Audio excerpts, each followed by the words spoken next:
I'm Oscar. I work for Feenk. We're a little company in Switzerland, and we modernize legacy systems by opening them up using what we call moldable development.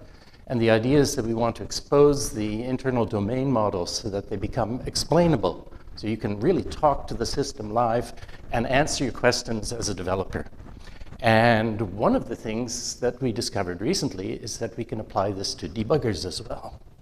So that's what I want to talk about today. Oh, and I should say, I'm only the guy who wrote the paper. I mean, the work is basically Andrei's, and he said what we should say. And I'm more of a user. I didn't build it, but I think moldable exceptions are amazing. And Tudor and Andrei are really the brains here. So what's the problem with generic debuggers? Well, I don't know what this code, I don't know what a snaffle is or a foo or a bar, I just don't know. But if I run this code, if this code is somewhere and I run it, I get some kind of assertion failure.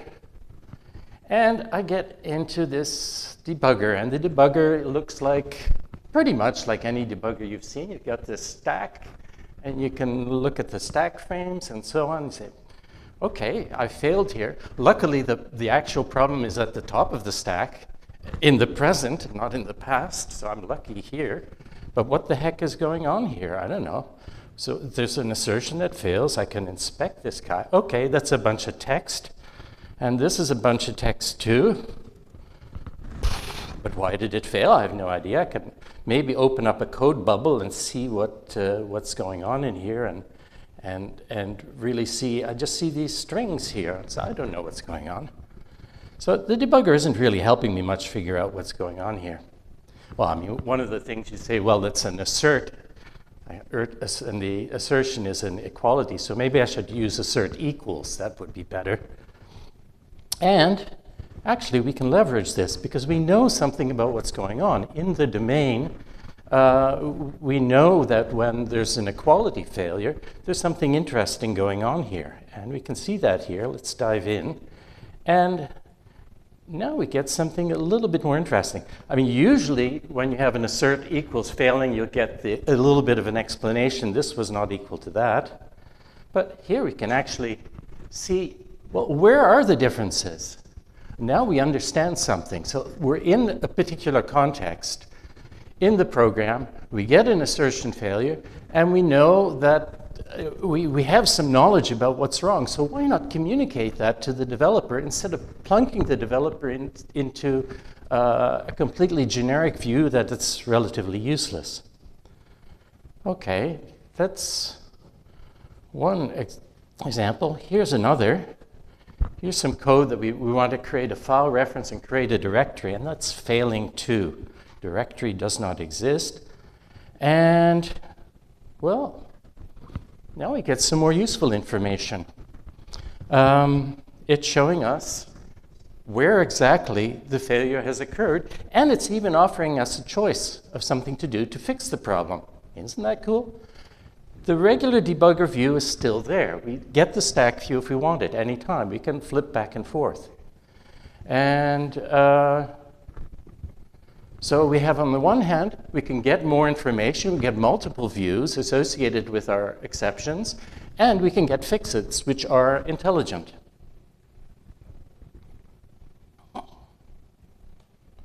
Here's another one. I'm trying to access Gmail from Glamorous Toolkit, our platform, and this also fails. And in this case, I'm plunked into the regular debugger. I can also switch to view, which is showing us which are the redirects that have appeared along the way. But I'm also getting a retry button in both of these views. So I can try and increase that. For example, let's try 6 redirects. And let's go for that. And we continue from the debugger, and we actually get to our final result. So that was pretty cool. So what's going on here? So this is an example of moldable development. And the idea is that instead of having an environment with a bunch of fixed generic tools IDE tools or analysis tools. What we want is we want to take our software system, whatever it be, and augment it with custom analysis tools that answer questions about how it's working and make it explainable. In order to make that work, we need the tools of the environment to be moldable. That is, they're open so that when they see when the tool of our environment sees objects or entities or artifacts coming from our application that are bringing these custom tools with them, instead of just showing the generic tools, it can slot in these custom tools. That's it. The main tool where we spend most of our time molding things is the object inspector. Now think about that. The object inspector is something you normally only see if you happen to get dumped into a debugger and then have the courage to actually start exploring something. Most people, when a debugger opens up, they say, oh, debugger, kill it, close it, and start staring at source code. One of the mantras that I like very much is, the debugger is your friend. So the debugger is trying to tell you something, but it can actually tell you more. Right, so the object inspector is something you normally don't see. Instead, we've made it a central part of an environment. We always want the object inspector, but we don't just want the generic view. We want something a little bit more intelligent. So here, for example, I'm inspecting an instance of this children's game, the Ludo game. And if I were inspecting this normally, you would see something like that. I'm sure you all recognize it. This is one of the worst ways possible to inspect an object. It's like the default view is I can find stuff, but I really have to navigate in an unpleasant way. So why not just tell the inspector, hey, I'd like to see this view. This view is a view of the game that I can actually interact with. I can play the game, or I can open up a little playground, so it's a contextual playground, like a REPL, but it's bound to the context of the object. So I can actually send messages to the object from the playground. I can go to another view and see all the players and start exploring them. And this will take me further on. And notice that I can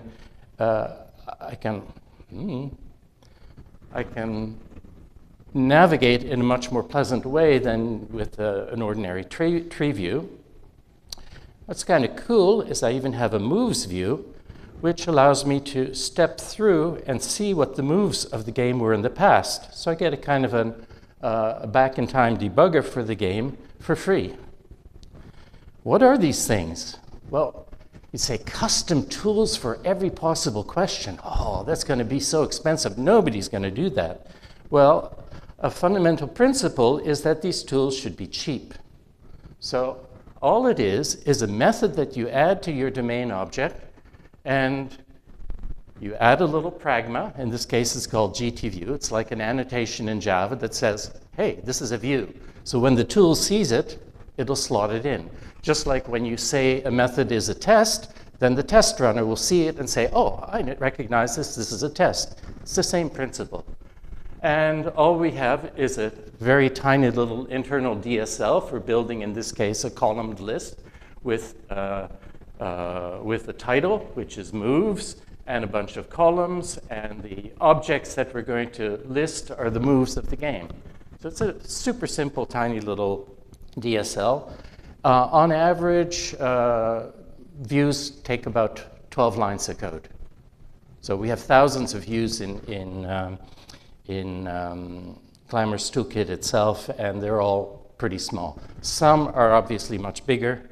For example, if I look at the board game, it's an explicit view, and it's going to be reusing code that I actually have a little GUI built up for the game. So that's more work, but it gets reused all over the place, so it's really heavily leveraged. Okay, so we have these views for the inspector. We'd like to have a similar idea, essentially the same idea, and we apply it to the debugger. So here's a Ludo recording game examples. So here I have an example of a Ludo game, which I can instantiate. That's this guy here. So there's an instance. This is just an example. It's just basically a test that returns an object. And if we evaluate this guy, I'm going to get an assertion failure. Now, why is that? So now I've got moldable exceptions here. If I didn't have the moldable exceptions, I'd be dumped in here with the classical stack view. Instead, I'm going to reuse the views that I had before, and I see, oh, token B does not belong to the current player C. And I can see that now, and I can actually walk through the moves as well and see those. So I get a much better explanation in context of why I got this error and what I should do about it.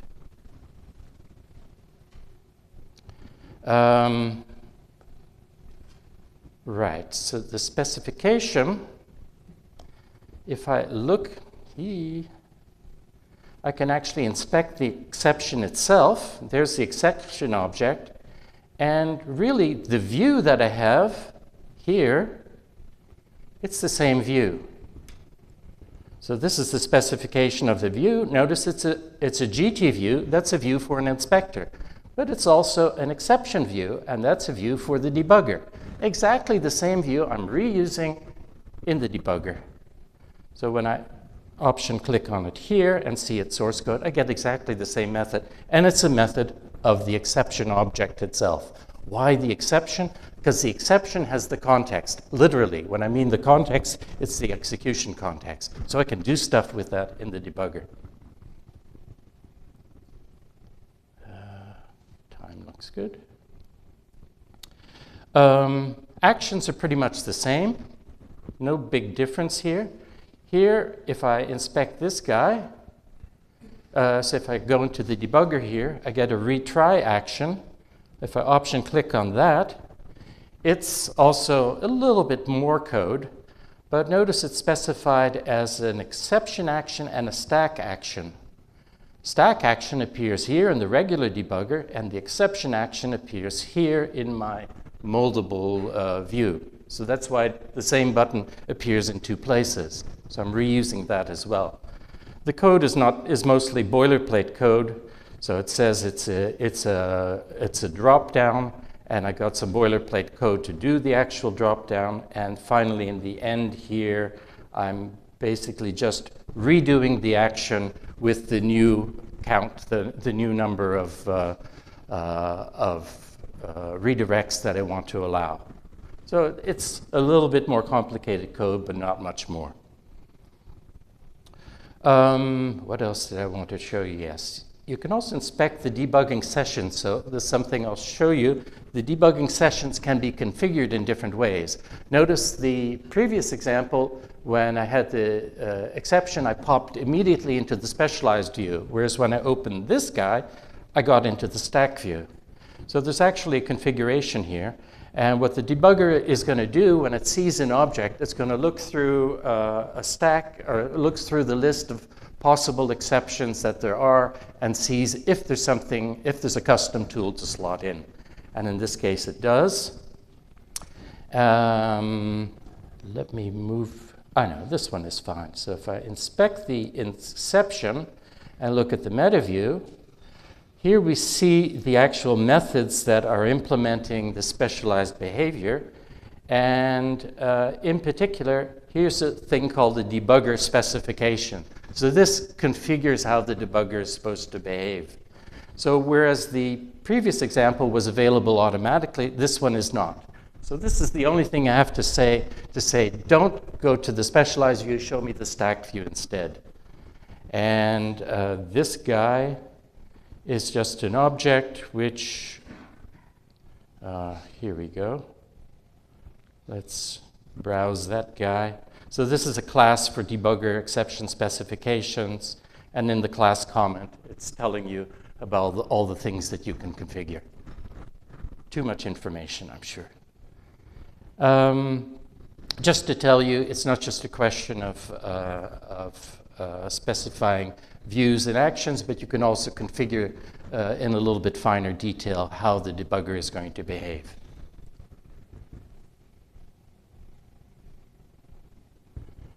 Right. Here's another interesting case. So here I have a snaffle, whatever a snaffle is, and it's got some data, and it has a data view. But this data might not be there. So when I define the view, I only want to show the data if it actually has data, okay?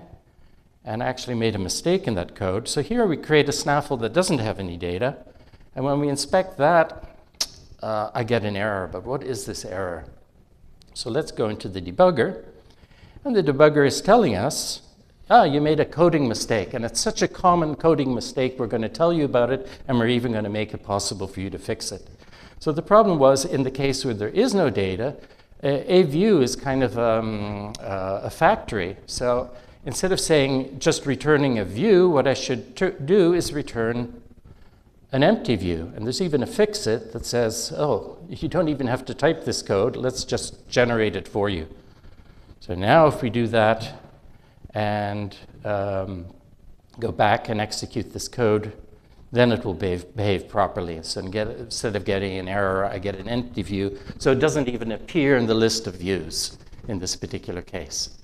So you can actually have pretty advanced kinds of fix-its that even know about your code and repair your code for you. Oh, yes. Let me see here. Yes, in fact, I already told you this. So in this particular case, I have I'm able to only show you the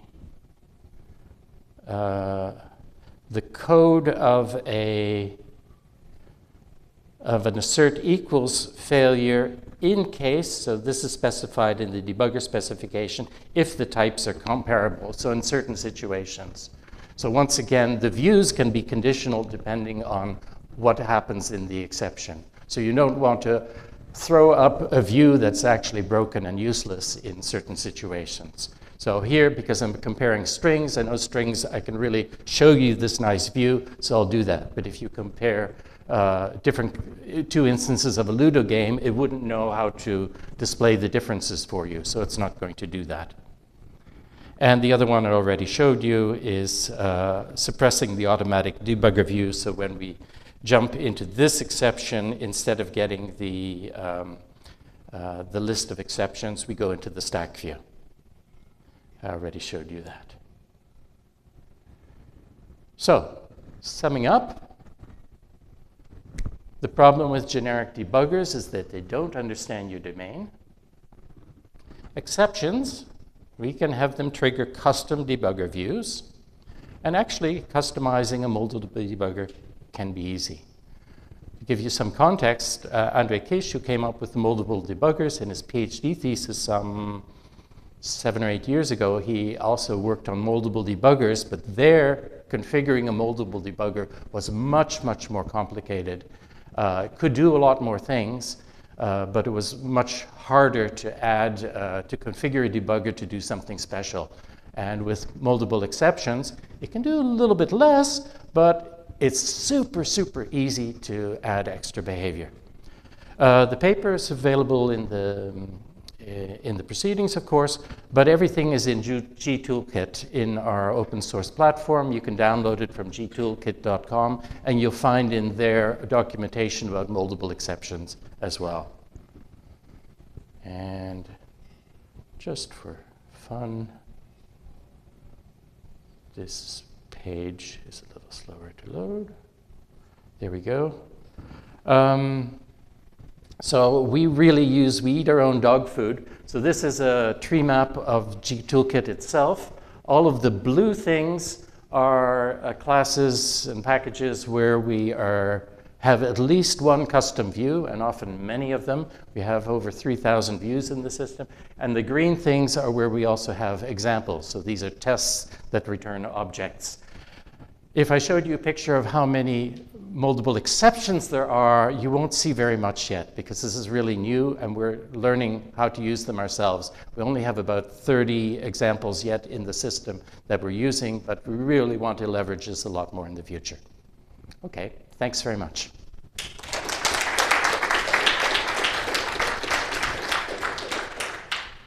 We're going to do questions. Please queue up at that mic there. but I have a question. Am I on here? Yes. So conventional wisdom in development tooling work is that programmers will not do anything extra to invest in debugging tools. They were barely willing to use a debugger instead of printfs. What you're saying completely contradicts this conventional wisdom. So how do you achieve that? How have you achieved it? Is it a cultural norm, and that people have to sort of be introduced and indoctrinated into this new norm? Sure, so I can draw very quickly a simple parallel. It's hard to convince people to write unit tests, but if you can show them that debugging by hand, once you do that work, it's wasted and it's gone, whereas if you write a unit test, you're doing the same amount of work and then it stays part of your system and you can reuse it. That's a gain, and people do slowly get it, but you have to work at it. In the same case here, the cost of implementing a custom tool should be no more than doing it any other way. That is, it should pay off immediately. I'm writing custom tools all the time now, but it took me a long time to get it as well. But now I say, oh, I want the answer to this question. I could kind of hack up some prints or whatever, but wait a moment, I'll just define a view. It'll take me the same length of time. Once you convince people that the investment is so small, then they'll start doing it. And then they appreciate it because they see it pays off so many times, just like tests do.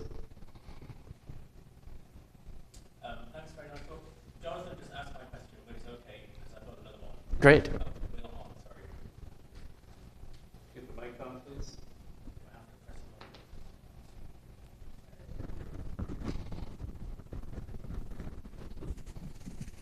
Oh, it's on now. Okay. Now I've forgotten what my question was. Oh, so building slightly on Jonathan's question, I feel like thank you for emphasizing that the custom tools really have to be cheap, right? That's I could tell that's super important. And I was wondering, what are the ingredients? There must be a collection of ingredients that make that possible. And one of them that I'm sensing is that you've got a shared GUI context between the debugger and the application. Are there any other things we should add to that list of like what makes it possible for these tools to be so cheap? Yeah. So we've identified a number of patterns which are important. So in order to make this all work, you need these patterns. So one thing that's really important is the tools have to be moldable. So that's a pattern. So you have to have tools which you open up. But it's not hard. It's not rocket science. It's technically challenging, but another thing that you need is you need examples. So taking tests and have them return objects. It's pretty simple. We did it for Java like 15 years ago. We were resoundingly ignored by the community and nobody's using it, but it's still out there and it's available. It really works. So so that's another thing. If you want to have the custom views, it should be cheap to implement them. So we have invested a lot of tooling into the graphical framework, and one thing that's unique about Block, which is the graphical framework underlying all this, is one rendering tree.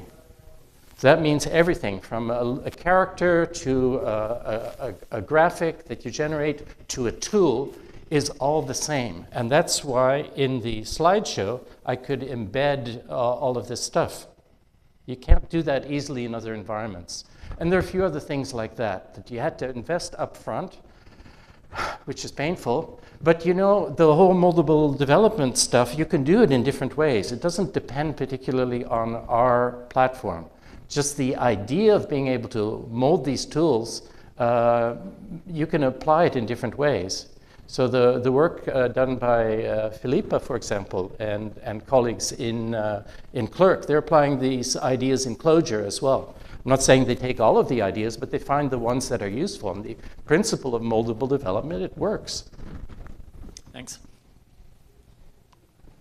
Thank you for the talk. I have a question about the interference of tools and developers. So who shapes whom?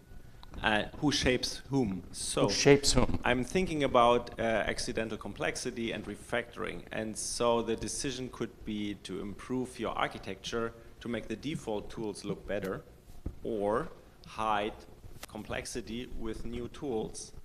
And so the code base or the architecture might be unnecessarily complex. So just these two forces, like, do I write a new tool or do I invest in reshaping the architecture to make the tools I have look better, like the default stack view or whatever. So reducing indirections and so on. So what are your thoughts on this area, having these mechanisms available? I'm going to have to interpret your question in my context, yeah. so yeah. Maybe I'm not answering the question, but one thing that's important for us is we don't believe in generic tools. I mean, some of our tools are generic, but basically if you need tools for analyzing or understanding a specific application, you'll need specific tools because custom tools won't get you very far. So we win because we offer that opportunity. If you're going to try and apply generic tools, you'll just find they won't get you very far. So this is the only way we know that it can work. So you have not observed any negative consequences on your underlying architecture if people start building tools instead of cleaning up code? So you can hide things, right, with nice, just thinking about hiding things with nice tools, hiding complexity and so on. No. You have not, that's fine. I think we need to talk offline because I think I'm probably not understanding. That's fine, thank you. Thank you. But I'd like to continue that. I need to understand better the issue. Nice talk, thank you. Thank you. Nice talk, thank you. So how does this compare to prior existing approaches? Like, I've had to use COM, and debugging COM is impossible without Visual Studio's plugin system for their debugger. So how does this compare with that, for example, that particular example? So I'm not, there are quite a few when we were doing the literature search for this paper, we found that there were a number of specialized debuggers for certain domains, also specialized debuggers for more domain-specific languages. There are some extensible debuggers, but all of these are pretty expensive and heavyweight to extend. And this is the only what we found.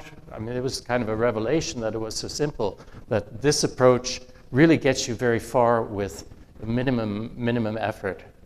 Just the cost of extending a debugger in this way is so simple compared to the alternatives. So do you I haven't seen anything like that. Do you find the notion possible that you could take this and map it onto the Visual Studio extension system, something like that? There's no rocket science here. It should be super easy. You should be able to open up any debugger and apply the same approach.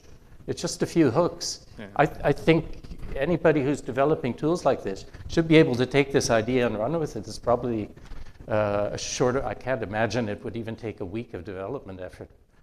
Wow. Okay, thank you. I'm guessing. Okay, thank you.